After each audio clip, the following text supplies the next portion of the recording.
Hello everyone, आप सभी का इस जेपी पाठशाला 2.0 के ऑनलाइन प्लेटफॉर्म पर स्वागत है। और आज हम सभी क्लास 9 का जो मैथ्स का चैप्टर 6 है, जिसका नाम है रेखा एवं कोण, मैं उसका बेस बताने वाला हूँ आप सबको। ठीक है, तो यहाँ सबसे पहली बात, रेखा एवं कोण होता क्या है। जैसे रेखाएं एवं कोण, जो आपका चैप्टर 6 है, रेखाएं और कोण। ठीक, ये जो आपका चैप्टर 6 है, इसको कहेंगे रेखाएं और कोण। ठीक है, अब रेखाओं और कोण में सबसे पहले हम जानकारी प्राप्त करेंगे रेखाओं की। रेखाओं से क्या, मैं जो रेखा गणित होती है उसके स्टार्टअप की बात करता हूँ, वो कहाँ से प्रारंभ होती है। ठीक है, अब वो प्रारंभ होती है एक पॉइंट से, जिसको हम लोग कहते हैं क्या, बिंदु। ठीक है, क्या कहते हैं भैया, बिंदु। एक बिंदु से प्रारंभ होती है। ठीक है, जो पॉइंट होता है। अब इस पॉइंट में आप ये देखिएगा, ठीक है, पॉइंट में आपको क्या दिख रहा है, बिंदु। बिंदु किसे कहते हैं, जिसमें ना तो लंबाई होती है। ठीक है, बिंदु में ना तो लंबाई होती है, ना चौड़ाई होती है, और ना ही ऊंचाई होती है, वह बिंदु कहलाता है। बिंदु किसे कहते हैं भैया, जिसमें ना चौड़ाई, क्योंकि ऐसे रख दिया जाता है, और इसको क्या कहा जाता है भाई, इसमें ना लंबाई है, ना चौड़ाई है, ना ऊंचाई है, कुछ भी नहीं है, तो ये क्या है, बिंदु। ठीक है, जिसमें लंबाई चौड़ाई नहीं होती है, वो क्या कहलाता है, बिंदु कहलाता है। क्लियर। फिर उसके बाद हम बात करते हैं यहाँ बिंदु की। तो जैसे कभी कभी क्वेश्चन कर लेता है कि सर एक बिंदु से कितनी रेखाएं खींची जा सकती हैं। अगर मैं एक बिंदु से कितनी रेखाएं खींची जा सकती है ये बात करूं, तो एक बिंदु से भैया अनंत रेखाएं खींची जा सकती हैं। ये आपका पॉइंट है। जैसे मैं इधर से खींच लिया, दूसरी ऐसे खींच दिया इसी बिंदु से, ठीक है, तीसरी ऐसे खींच दिया, चौथी ऐसे। ठीक है, अर्थात एक बिंदु से होकर जाने वाली कितनी रेखाएं हो सकती हैं, अनंत रेखाएं हो सकती हैं। ठीक है, तो एक बिंदु से इनफाइनाइट रेखाएं खींची जा सकती हैं। और यहीं पर बात करूं, दो बिंदुओं की सहायता से या दो बिंदुओं से होकर जाने वाली कितनी रेखाएं हो सकती हैं। ऐसी रेखा बताओ जो दो बिंदुओं से होकर जाए। तो भैया यहाँ पर देखो, एक बिंदु ये है, एक बिंदु ये है। तो अगर मैं इन दोनों को ऐसे मिलाना चाहूँ, इन दोनों से होकर जाना चाहे, तो केवल एक ही रेखा खींच सकते हैं ना। ऐसा तो नहीं होगा कि सर कोई रेखा यहाँ ऐसे इधर से इस पे गुजरी, कहेंगे इस पर से गुजरना चाहिए, तो घुमा दिए, तो ये तो रेखा ऐसे मायने नहीं जाएगी, है कि नहीं। तो ये क्या है, केवल भाई एक ही रेखा, दो बिंदुओं से केवल एक ही रेखा खींची जा सकती है। ठीक है, अर्थात बिंदु किसे कहते हैं, जिसमें लंबाई चौड़ाई नहीं होती है, उसे क्या कहा जाता है, बिंदु कहा जाता है। और उसके बाद यहाँ देखिएगा ये, ठीक है, एक बिंदु से होकर जाने वाली कितनी रेखाएं हैं, अनंत। और दो बिंदुओं से कितनी रेखाएं खींची जा सकती हैं, एक। अब मैं बात करता हूं कि अगर तीन बिंदु और तीनों असंरेख हो, तो तीन बिंदुओं की सहायता से मैं कितनी रेखाएं खींच सकता हूं, कितनी रेखाएं खींच सकता हूं। यहां से इसको मिला दिया एक रेखा, यहां से इसको मिला दिया दो रेखा, यहां से इसको मिला दिया कितनी रेखा, तीन रेखा। तो तीन बिंदुओं की सहायता से मैं कितनी रेखाएं खींच सकता हूं, तीन रेखाएं खींच सकता हूं। ठीक है, अब उसके बाद बात करता हूं, यहां पर देखिए एक है, ये दो है, ये तीन है, ये चार। ठीक है, अब यहां पर देखेंगे हम कि इस चार बिंदुओं से हम कितनी रेखाएं खींच सकते हैं। भाई पहला तो यहां से इसको मिला दिया एक, दूसरा ये, तीसरा ये, चौथा ये। तो चार बिंदुओं से मैंने चार रेखाएं खींच ली। क्या और भी खींच सकती हैं, इसमें देखो, अगर मैं इन दोनों को मिला दूं तब भी एक रेखा है, इन दोनों को मिला दूं तो कितनी रेखा है। अर्थात चार बिंदुओं से मैं 6 रेखाओं को खींच सकता हूं। क्लियर है, ये सारे पॉइंट्स थे। ठीक है, बिंदु की बात। ठीक है, अब जब ये बिंदु हो गए, फिर नेक्स्ट पार्ट में मैं बात करता हूं नेक्स्ट पार्ट में क्या मैं बात करता हूँ भाई, ये आपकी रेखाएं हो गई। कुछ रेखाएं हैं जैसे यहाँ पर देखिए, अब ये जो दोनों ओर अनिश्चित रूप से बढ़ाई जा सके, ठीक है, जिसको हम दोनों ओर अनिश्चित रूप से बढ़ा सकते हैं वो क्या कहलाती है भैया, यहाँ पर क्या कहलाएगी, रेखा कहलाएगी। क्या कहलाएगी भैया, रेखा कहलाएगी। ठीक है, रेखा किसे कहते हैं, ऐसी रेखा, ऐसी सरल आकृति जिसको दोनों ओर अनिश्चित रूप से बढ़ाया जा सकता है। ठीक है, जिसको अनिश्चित रूप से बढ़ाया जा सकता है वो क्या कहलाती है, रेखा कहलाती है। फिर मैं बात करता हूँ नेक्स्ट सीधे से। ठीक है, तो एक सीधी रेखा यहाँ पर देखो, जिसको एक ही तरफ, ठीक है, जिसको एक तरफ अनिश्चित रूप से बढ़ाया जा सकता है उसे क्या कहते हैं हम लोग, किरण कहते हैं। ठीक है, ये किरण कहलाती है। रेखा की अंग्रेजी लाइन होती है, क्या होती है, लाइन। और यहाँ किरण की अंग्रेजी क्या होती है, रे होती है। क्या होती है, रे। फिर उसके बाद हम बात करते हैं रेखाखंड। किसकी बात करते हैं, रेखाखंड। ऐसी सरल आकृति जिसकी माप क्या हो, निश्चित। ठीक है, जिसकी माप क्या हो, निश्चित हो, अर्थात ये 5 सेंटीमीटर रहेगा, 5 सेंटीमीटर रहेगा, 10 सेंटीमीटर है तो 10 ही सेंटीमीटर रहेगा। इसे ना उधर बढ़ाया जा सकता है ना इधर, तो ये क्या कहलाता है भैया, रेखाखंड। ठीक है, ये क्या है, रेखाखंड, जिसको हम लोग कहते हैं लाइन सेगमेंट। ठीक है, यहाँ क्या है, रेखाखंड। ठीक है भाई, बात समझ में आ रही है। तो ये क्या है, रेखाखंड। फिर उसके बाद हम, रेखाखंड हो गया, इन रेखाओं के बारे में जान लिए। फिर उसके बाद कुछ रेखाएं होती हैं, जैसे यहाँ पर स्पेशल है भी कि समांतर रेखाएं। ठीक है, जो प्रतिच्छेद करती हैं तो प्रतिच्छेदित रेखाएं कहलाती हैं। प्रतिच्छेदित रेखाएं कौन होती हैं, जब दो किरणें क्या होती हैं, एक दूसरे को परस्पर आपस में क्या करती हैं, काटती हैं। जब परस्पर एक दूसरे को आपस में काटती हैं तो क्या कहलाती है भैया, प्रतिच्छेदित रेखाएं कहलाती हैं। ठीक है, अब फिर उसके बाद जो रेखाएं एक दूसरे को कभी नहीं काटती, ठीक है, जो रेखाएं एक दूसरे को कभी नहीं काटती हैं वो क्या कहलाती है, समांतर रेखा कहलाती है। ठीक है, अब यहाँ समांतर की वैसे परिभाषा जानना चाहें तो ऐसी दो रेखाएं जिनके बीच की दूरियां क्या हो, समान हो और अनंत तक एक दूसरे को प्रतिच्छेद न करें, ये क्या है, समांतर रेखा। और जब एक दूसरे को जो काटते हैं तो उसे क्या कहते हैं, प्रतिच्छेदित रेखा कहते हैं। ठीक है, ये क्या है, प्रतिच्छेदित रेखा है। बात समझ में आ रही भैया। अब क्या हो गई, ये प्रतिच्छेदित रेखा हो गई। फिर बात करते हैं हम अगले वाले टॉपिक की। ठीक है, अगला वाला क्या है, हम कोण की बात करते हैं। रेखाएं तो हो गई हमारी, अब हम बात करते हैं किसकी, कोण की। ठीक है, जिसको क्या कहते हैं, कोण। यहाँ पर आपका आ गया एंगल। ठीक है, एंगल की बात करते हैं तो एंगल कौन कौन सा हो सकता है, कोण। ठीक है, ये आपका चैप्टर जो 6 है उसका पूरा बेस है। ठीक है, स्टार्टिंग जैसे बेस पढ़ाया जाता है, शायद मैं आज आपको बेस ही पूरा पढ़ा पाऊँ। फिर नेक्स्ट डे में आपको प्रश्नावली स्टार्ट करूंगा 6.1। ठीक है, तो आज आपका इसमें बेस ही चलने वाला है पूरा। तो कोण किसे कहते हैं, कोण, कोण पहले जानो, कोण किसे कहते हैं भैया। यहाँ देखिएगा कि किसी एक बिंदु से, ठीक है, किसी एक बिंदु से निकलने वाली, ठीक है, किसी एक बिंदु से निकलने वाली दो किरणों के मध्य के झुकाव को क्या कहते हैं, कोण कहते हैं। किसी एक बिंदु से निकलने वाली दो किरणों के मध्य के झुकाव को कोण कहते हैं। यहाँ पर कोई एक बिंदु है, अब इस बिंदु से कोई एक किरण ऐसे निकली, कोई एक किरण ऐसे निकली, इन्हीं के मध्य जो झुकाव है वही क्या कहलाता है, कोण कहलाता है।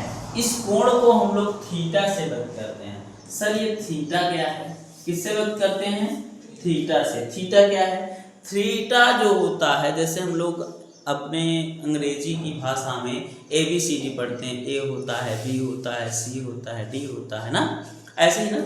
तो ए बी सी डी ये सारे होते हैं। तो उसी तरीके से जो ग्रीक भाषा का है वर्ड अल्फाबेट है, उसमें क्या पढ़ते हैं हम लोग, अल्फा पढ़ते हैं, बीटा पढ़ते हैं, गामा पढ़ते हैं, एप्सिलॉन पढ़ते हैं ना, डेल्टा पढ़ते हैं, एप्सिलॉन पढ़ते हैं।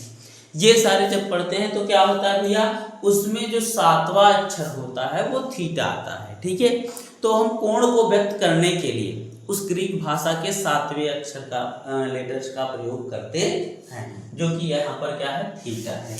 बात समझ में आ रही है, ये आपको क्या मिला, थीटा।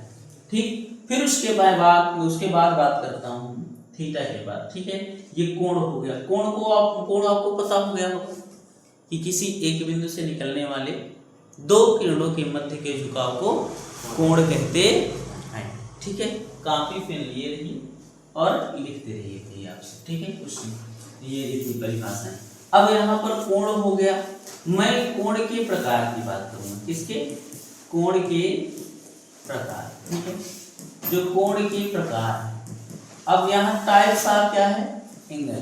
ठीक है, टाइप्स ऑफ एंगल, मैं टाइप्स ऑफ एंगल की बात करता हूँ, कोण के प्रकार की। ठीक है, कोण के कितने प्रकार हो सकते हैं, देखो इधर देखते हो।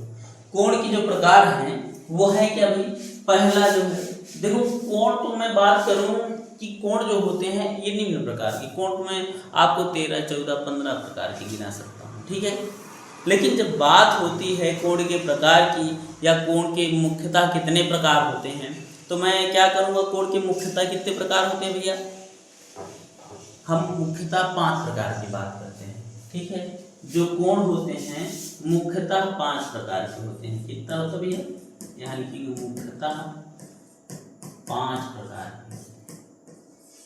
ठीक है, जो मुख्यतः है वो 5 प्रकार है। मुख्यतः जो 5 प्रकार है वो पहला है क्या, पहला यहाँ देख लेते हैं। पहला है भैया न्यून कोण। क्या है, न्यून कोण, जिसको हम लोग कहते हैं एक्यूट एंगल। क्या कहते हैं भैया, एक्यूट एंगल। न्यून कोण की बात करते हैं। न्यून कोण जो होता है वो एक्यूट एंगल होता है, मतलब ऐसा कोण जो 0 डिग्री से क्या हो, ज्यादा हो। क्या हो, जैसे थीटा है तो 0 डिग्री से क्या हो, ज्यादा हो, और आपका 90 डिग्री से क्या हो, कम हो। जब 0 डिग्री से जो कोण ज्यादा होता है और 90 डिग्री से कम का होता है, उसे हम लोग कहते हैं न्यून कोण, जिसको एक्यूट एंगल कहा जाता है। अगर ये बनता भी है तो यहाँ ऐसे ही कुछ आते हैं। ठीक है, ए है, बी है, सी। ठीक है, न्यून कोण जो एक्यूट एंगल है इसी तरीके से ये बनता है। बात समझ में आ रही भाई। अब उसके बाद हम बात करते हैं अगले वाले की। ठीक है, अगला वाला है क्या, आपका समकोण। समकोण क्या है, समकोण। ठीक है, इसको हम लोग राइट एंगल कहते हैं। क्या कहते हैं, राइट एंगल। वो था एक्यूट एंगल, ये क्या है, राइट एंगल। अब यहाँ राइट एंगल में ये देखिएगा कि होता क्या है, जो कोण ठीक 90 डिग्री का होता है, ठीक एकदम परफेक्ट 90 डिग्री का, ना 90 से थोड़ा सा भी कम, ना 90 से थोड़ा सा ज्यादा, ऐसी कंडीशन नहीं होती है, परफेक्ट 90 डिग्री का होता है, तो उसे हम लोग कहते हैं क्या, समकोण। ठीक है, समकोण में जो होता है यहाँ पर ये 90 डिग्री का कोणांतरित होता है। अब इसको हम क्या करते हैं, यहाँ ए बी सी ऐसे लिखे हैं, तो ये हमेशा परफेक्ट है, ऐसे ही हमेशा बनेगा। ठीक है, और 90 डिग्री का जब भी समकोण कोई होता है उसको व्यक्त करने के लिए देखो सारे कोण जब होते हैं ऐसे है तो ऐसे खींच देते हैं ना, ऐसे या ऐसे कोण बना रहता है तब हम ऐसे गोला सा बना देते हैं। लेकिन जब समकोण होता है ना तो यहाँ पर देखो एक लाइन ऐसे खींच के ऐसे ये आप चौकोर बनाते हैं, गोला टाइप का नहीं बनाते यहाँ पर, ये चौकोर ये व्यक्त करता है कि ये 90 डिग्री का कोण यहाँ पर बन रहा है। क्लियर भाई। अब उसके बाद हम बात करते हैं किसकी, अब समकोण हो गया, हम अधिक कोण की बात करें। ठीक है, अधिक कोण, जो अधिक कोण होगा वो होगा क्या, जिसको ऑब्ट्यूज एंगल कहते हैं। एब्ट्यूस एंगल का मतलब अधिक कोण। अब अधिक कोण जो है किसे कहा जाता है? ऐसा कोण जो क्या हो 90 डिग्री से क्या हो ज्यादा हो। क्या हो भैया? 90 डिग्री से क्या हो ज्यादा। ठीक है, 90 डिग्री से अधिक होता है। और यहाँ पर देखिएगा कि वो 180 से क्या होता है, 180 डिग्री से कम होता है। ठीक है, जब 90 डिग्री से ज्यादा होता है और 180 डिग्री से क्या होता है, कम कोण होता है, उसको हम लोग कहते हैं क्या? अधिक कोण कहते हैं। ठीक है, तो जो 90 डिग्री से अधिक होता है, 180 से कम होता है, इसको हम लोग कहते हैं अधिक कोण। अब अधिक कोण में आ जाते हैं यार, देखो कैसे बनता है। यहाँ देखो 90 डिग्री का है, 90 से बड़ा होना चाहिए इधर। जब कुछ आकृतियां ऐसे रहती हैं तो ये क्या होता है आपका अधिक कोण। अधिक कोण होता है क्या है? यहाँ अधिक कोण 90 डिग्री से अधिक है और 180 से कम है, तो ये क्या है आपका अधिक कोण। क्लियर भैया? ये क्या हो गया आपकी 2 टाइप्स हो गए। ठीक है, क्या हो गए भाई? 2 टाइप्स। ठीक है, यहाँ पर कोण। फिर उसके बाद मैं बात करता हूँ इसकी नेक्स्ट, अगला क्या है भाई? अगला यहाँ जाइए, देखिए इधर अगला आपका यही है, जैसे अधिक कोण हो गया। अब ऋजु या सरल कोण की बात करता हूँ। किसकी? ऋजु या सरल कोण। ठीक है, तो ऋजु या सरल कोण। ठीक है, ऋजु या सरल कोण की बात करते हैं। ऋजु कोण किसे कहते हैं, सरल कोण किसे कहते हैं? ठीक है, यहाँ ऋजु कोण जो होता है, ऋजु या सरल कोण, जो परफेक्ट एकदम ठीक 180 डिग्री का हो। कितने डिग्री का हो? ठीक 180 डिग्री का होता है, उसे हम लोग ऋजु या सरल कोण कहते हैं। ठीक है, यहाँ पर परफेक्ट 180 यानी 180 से थोड़ा सा भी कम ना हो और ना थोड़ा सा भी ज्यादा हो, तो वो क्या होता है 180 डिग्री का कोण जो होता है ऋजु या सरल कोण कहलाता है। जैसे मैं मान लेता हूँ एक ऐसे सीधी रेखा है, यहाँ पर कोण बना है, तो ये जो कोण होता है परफेक्ट 180 डिग्री का होता है, इसी को हम लोग सरल कोण कहते हैं। सरल माने ये देखो सीधा है, एकदम सीधी आकृति बना है ना, तो सीधी जब आकृति बना है सरल ऋजु या सरल कोण बना कहलाएगा। ठीक है, तो ये हमारा क्या होगा? ऋजु या सरल कोण कहलाएगा। यहाँ पर इसको व्यक्त कर सकते ए ओ बी। ठीक है, ऐसे हो सकता है। फिर उसके बाद मैं बात करता हूँ किसकी? यहाँ पर ऋजु या सरल हो गया। फिर उसके बाद हम बात करते हैं बृहद कोण की। किसकी? बृहद कोण की। ठीक है, इनके प्रकार जो हैं, अभी तक तो मैंने 4 प्रकार पढ़े ना, ये 5वां आपका क्या है? बृहद कोण। बृहद इसको हम लोग परिवर्ती कोण भी कहते हैं। क्या कहते हैं? परिवर्ती। ठीक है, परिवर्ती कोण कहते हैं। ठीक है, बृहद या परिवर्ती कोण कहते हैं। बृहद कोण किसे कहते हैं भैया? जो आपका 180 डिग्री से क्या हो अधिक है। यहाँ पर 180 डिग्री के कोण से क्या हो ज्यादा होता है, और किससे कम भैया? जो थीटा है वो आपका 360 से कम। 180 से अधिक और 360 से कम के कोण को क्या कहते हैं हम लोग? बृहद कोण कहते हैं। ठीक है, आपका रिफ्लेक्स एंगल। ठीक है, आपका 180 से अधिक होता है और 360 से कम। अब इसको बनाना होता है तो हम लोग ऐसे करते हैं, ऐसे, और यहाँ पर जो बन रहे हैं कोण, यही क्या है आपका ऋजु बृहद कोण है। क्या है? बृहद कोण।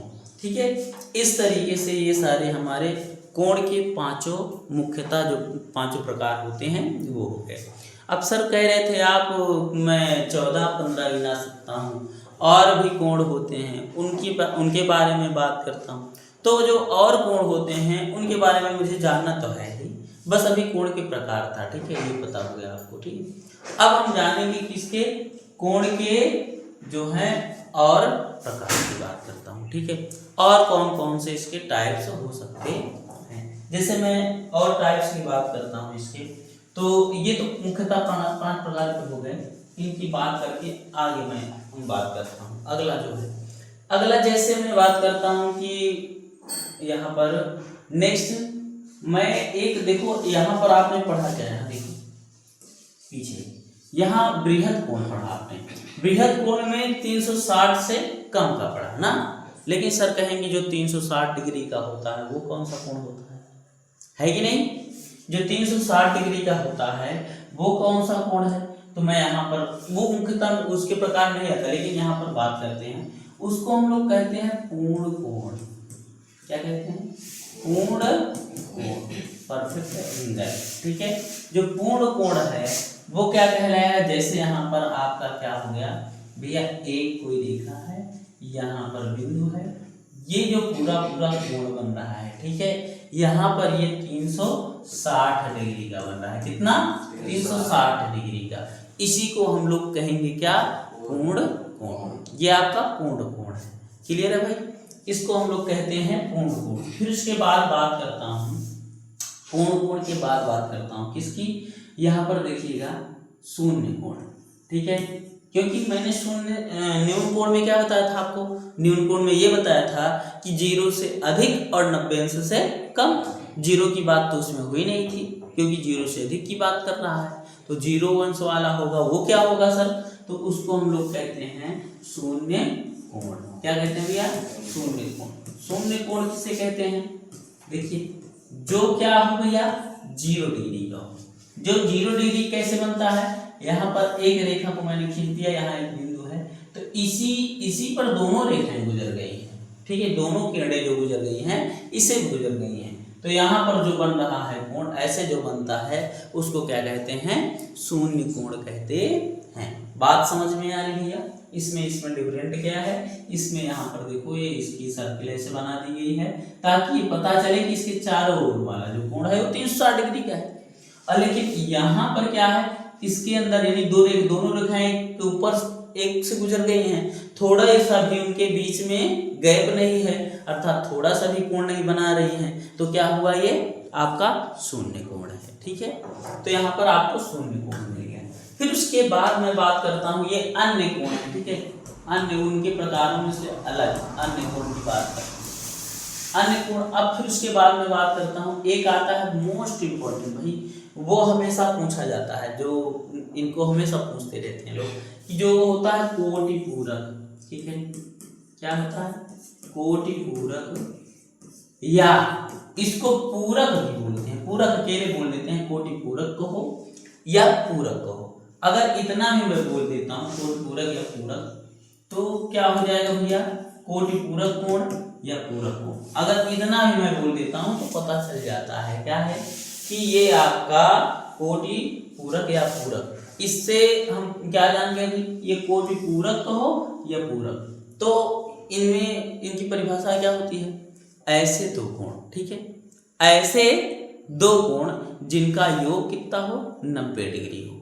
अरे बहुत से क्वेश्चन पूछे जाते हैं यार, चाहे वो आपकी वो क्या कहते हैं रैखिक समीकरणों वाली हो, और 2-4 रैखिक समीकरणों वाली हो, और चाहे फिर उसके बाद इस त्रिभुज में होते हैं, तो बहुत से क्वेश्चनों में ये आपका पूरक कोण, कोटि पूरक कोण क्वेश्चन आता है। ठीक है, तो पूरक कोण किसे कहते हैं? ऐसे दो कोण जिनका योग 90, जैसे 45, 45।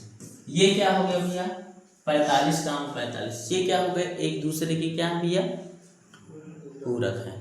ठीक है, कहा जाए 45 का पूरक कौन होगा? तो ये 45 है। ठीक है, 45 का पूरक क्या होगा? 45। अब यहाँ पर 60 का पूरक क्या होगा? 30। अर्थात जो इसमें मिलके 90 डिग्री बनाते हैं वही एक दूसरे के पूरक हैं। जैसे 30 का पूरक कौन है? 60। ठीक, एक दूसरे के पूरक हैं, अर्थात पूरक कर रहे हैं। फिर उसके बाद यहाँ मैं 45 क्या करते हैं? 35 कर दे रहा हूँ। 35 का 55। ठीक है, तो 35 का पूरक क्या होगा? 55। ठीक है, तो ये एक दूसरे के क्या हैं? पूरक। तो ऐसे दो कोण जिनका योग 90 डिग्री हो वो क्या कहलाते हैं भैया? पूरक कोण कहलाते हैं। बात समझ में आ रही है कि नहीं? फिर मैं बात करता हूँ किसकी?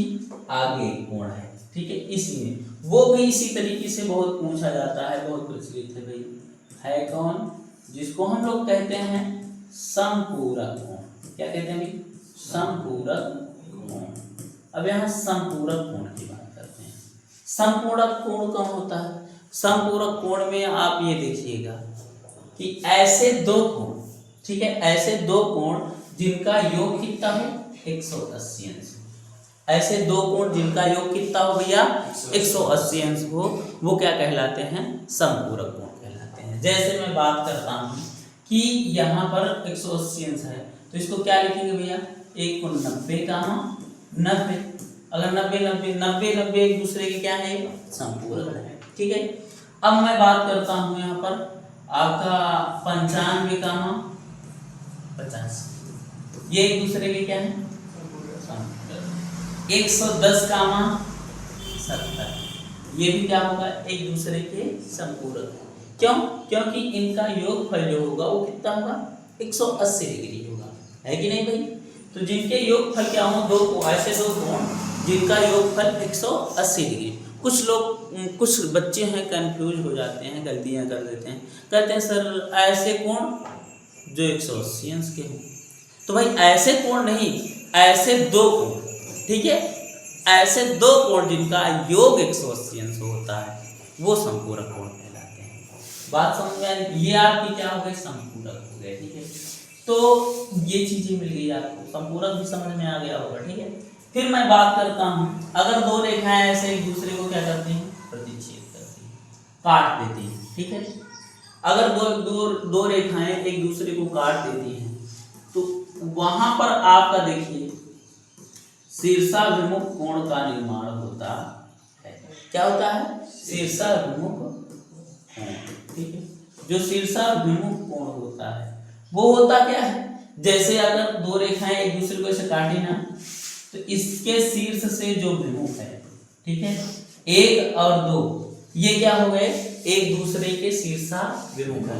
एक का शीर्षाभिमुख कौन है? कोण 2 है। दो का शीर्षाभिमुख कौन है? कोण 1 है। अर्थात और शीर्षाभिमुख कोण आपस में क्या होते हैं? बराबर होते हैं। अगर कोई रेखा प्रतिच्छेद करती है, एक दूसरे को काटती है, तो वहां पर जो शीर्षाभिमुख कोण बनते हैं एक दूसरे के बराबर होते हैं। और यहाँ देखिए ये 3 जो शीर्षाभिमुख है ये किसका है? 4, 3 4 का शीर्षाभिमुख, तो कोण 3 बराबर क्या होगा? कोण 4। कोण 4 बराबर क्या होगा? कोण 3 होगा, ठीक है। ये एक दूसरे के परस्पर क्या होते हैं? बराबर होते हैं। बात समझ में आ रही है? ठीक है। अब मैं बात करता हूँ शीर्षाभिमुख कोण हमारे एक टॉपिक है, ठीक है। अब फिर उसके बाद नेक्स्ट क्या है? अगला एक कोण है, ठीक है। अगला कोण, जैसे कभी यहाँ पर ऐसे एक रेखा खींची हो, ठीक है, और यहाँ पर कोई रेखा हो और ऐसे ही कोण बन जाए, ठीक है। एक है, ये दो, ठीक है। यहाँ पर एक ऐसे कोण बन जाए, ठीक है। कोई एक रेखा है ऐसे ए ओ बी, इसको सी मान लो, ठीक है। तो यहाँ पर आपका कोण, यहाँ पर क्या होगा? कोण 1 प्लस 2 बराबर कितना होगा? 180 अंश। क्यों? क्योंकि मैं जानता हूं एक रेखा के एक बिंदु पर 180 अंश का कोणांतरित होता है। या आप इनको ऐसा कह सकते हैं कि ये कैसे हैं? रैखिक युग्म कहलाते हैं। क्या कहलाते हैं? रैखिक युग्म। रैखिक युग्म का मतलब होता है, रैखिक युग्मों का योग कितना होता है? 180 अंश। जो रैखिक युग्म होते हैं उन कोणों का योग कितना होता है? 180 डिग्री होता है। तो यहाँ पर इन दोनों का योग कितना होगा? 180 डिग्री होगा। बात समझ में आ रही भैया? ठीक है, इस तरीके से ये आपके हो गए। फिर मैं बात करता हूँ अगले क्वेश्चन पे, ठीक है। अगला जो कोण होगा वो क्या होगा भाई? जो संगत कोण होते हैं, ठीक है, एकांतर कोण होते हैं, बट उनको मैं जब समांतर रेखा पढ़ाने लगूंगा तब उसमें बताऊंगा, क्योंकि समांतर रेखा जो है वो आपका नेक्स्ट प्रश्नावली है, ठीक है, जो 6.2 है, ठीक है। 6.2 में मैं उसका एक्सप्लेन करूंगा। मैं जहां तक की बात करता हूं कि अगर आपकी 6.1 में जो प्रयोग होने वाली चीज़ें हैं वो मैंने इंट्रोड्यूस करा दिया है आपको, ठीक है। 6.1 में जितना भी आपको शायद एक हाँ होता है प्रतिवर्ती कोण, ठीक है। यहाँ पर देखो यूज होगा भैया प्रतिवर्ती कोण, ठीक है, प्रतिवर्ती कोण। प्रतिवर्ती कोण का मतलब होता है, जैसे यहाँ पर आपका एक कोई बिंदु है, ठीक है, ऐसे कोई कोण बन रहा है, ये अगर ए ओ सी ये कोई है रेखा क्या है, यहाँ पर बी है, ठीक है। तो मैं बात करता हूँ इसकी, ठीक है, यहाँ पर जो कोण है, अगर मैं ये थीटा है, मुझे कहा जाए कि कोण AOC का प्रतिवर्ती, कोण AOC का प्रतिवर्ती क्या होगा, प्रतिवर्ती एक AOC का प्रतिवर्ती क्या होगा भैया, 360 माइनस क्या होगा, 360 माइनस थीटा, क्या होगा, क्योंकि 360 में क्या करेंगे, थीटा को घटा देंगे तो उसका प्रतिवर्ती मिल जाएगा, है कि नहीं। यहां पर देखिए इसके इधर वाला पूरा, ठीक है, इसके बाहर वाला अर्थात AOC के इधर बाहर वाला जितना है, ये इसका क्या है, प्रतिवर्ती कोण है। अगर कोई भी कोण कहे कि ये इसका प्रतिवर्ती निकालिए, तो उस कोण को हम लोग 360 में क्या करेंगे, घटा देंगे। बात समझ में आ रही, 360 में घटा देंगे तो मुझे प्रतिवर्ती कोण प्राप्त हो जाएगा। क्लियर है?